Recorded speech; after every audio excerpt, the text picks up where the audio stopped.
Buenas hermanos, empezamos como empezamos todo lo cristiano, en el nombre del Padre, y del Hijo, y del Espíritu Santo. Amén. La vez pasada hablamos y meditamos sobre el Salmo número 6. Hoy nos toca meditar el segundo Salmo, el Salmo 32, que se titula El reconocimiento del pecado obtiene su perdón. Vamos a leer el Salmo y luego haremos la meditación. Y empieza así: dichoso el que es perdonado de su culpa y le queda cubierto su pecado. Dichoso el hombre a quien Yahvé no imputa falta y en cuyo espíritu no hay fraude. Cuando yo me callaba, se sumían mis huesos en mi rugir de cada día, mientras pesaba día y noche tu mano sobre mí. Mi corazón se alteraba como un campo en los ardores del estío. Mi pecado te reconocí y no oculté mi culpa. Dije, me confesaré a Yahvé de mis rebeldías. Y tú absolviste mi culpa, perdonaste mi pecado. Por eso te suplica todo el que te ama en la hora de la angustia. Y aunque las aguas inmensas se desborden, no le alcanzarán. Tú eres un cobijo para mí. De la angustia me guardas. Estás en torno a mí para salvarme. Voy a instruirte, a mostrarte el camino a seguir. Fijo en ti los ojos, seré tu consejero. No seas cual caballo o mulo sin sentido.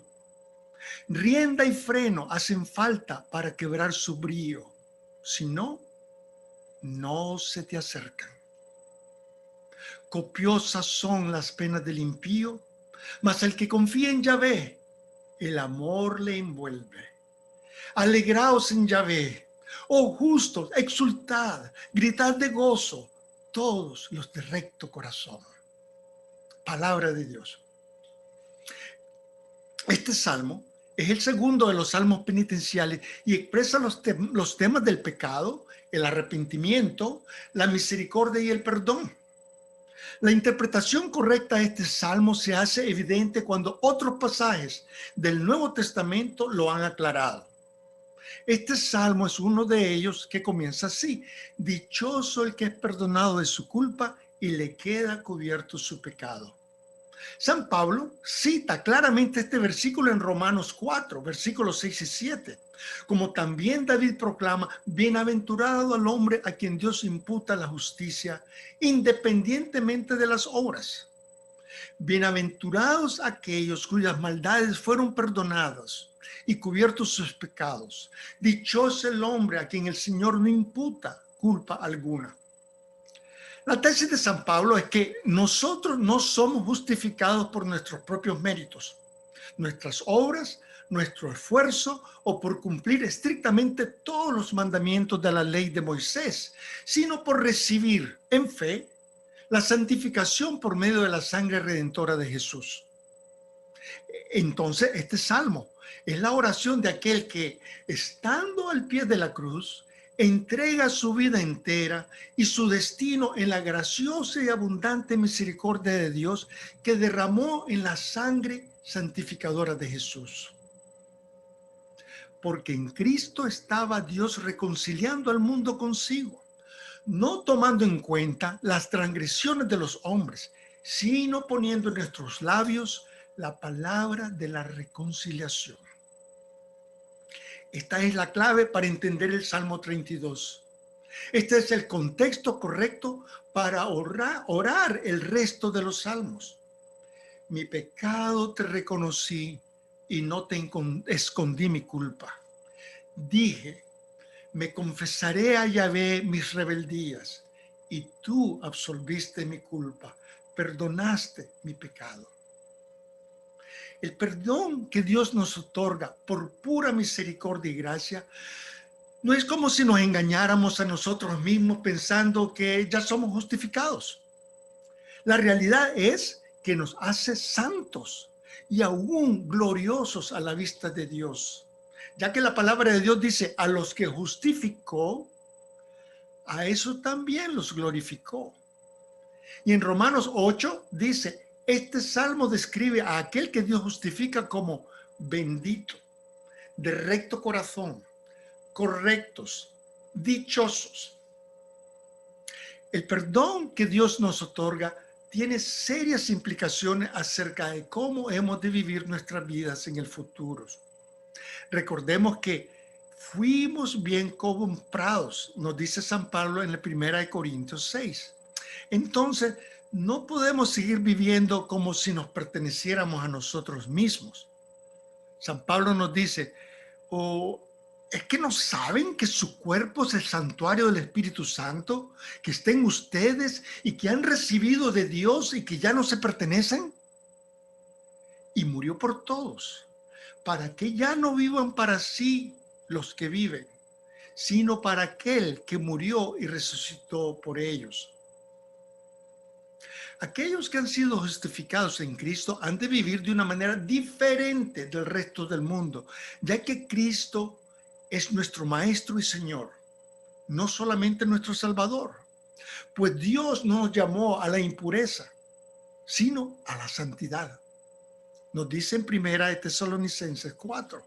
Entonces el Salmos continúa diciendo, voy a instruirte, a mostrarte el camino a seguir. Fijo los ojos en ti, seré tu consejero. Es muy importante cómo caminamos nosotros en Cristo. No hemos de tomar esta responsabilidad a la ligera. El Salmo nos dice que no seas cual caballo o mulo sin sentido, que rienda y freno hacen falta para quebrar su brío. Si no, no se te acercan. Sobre todo, el perdón que Dios nos otorga por medio del amor de Cristo es la fuente de nuestra confianza, ya que sabemos que tenemos un Dios que no nos abandona. Él, que no perdonó a su propio Hijo, antes bien le entregó por todos nosotros, ¿cómo no nos dará con Él graciosamente todas las cosas? Nos dice San Pablo en el capítulo 8 de Romanos. El Salmo nos recuerda entonces del constante refugio que tenemos en este Dios de misericordia, sin importar las tribulaciones que enfrentemos. El Salmo nos dice, por eso te suplica todo el que te ama en la hora de la angustia. Y si las aguas inmensas se desborden, no le alcanzarán. Tú eres un cobijo para mí. De la angustia me guardas. Estás en torno a mí para salvarme. Copiosas son las penas del impío, mas al que confía en Yahvé, el amor le envuelve. Este salmo termina con una llamada al gozo, a la alegría. Una vida expresada llena de gozo no es una opción para el cristiano, sino que es un mandamiento, es un imperativo. No solamente es un don de Dios, sino que vivir en gozo es un mandamiento para el creyente de cómo vivir su vida. Desde la prisión, San Pablo le escribe a los filipenses, estad siempre alegres en el Señor. Les repito, estad alegres, dice Filipenses 4:4. El Salmo es un cántico celebrando el perdón divino de todos nuestros pecados y termina con una exhortación. Alegraos en Yahvé, oh justos, exaltad, gritad de gozo todos los de recto corazón. Porque habíamos pecado, confesamos nuestros pecados y el Señor nos los perdonó. Amén. Para meditar unos cuantos puntos.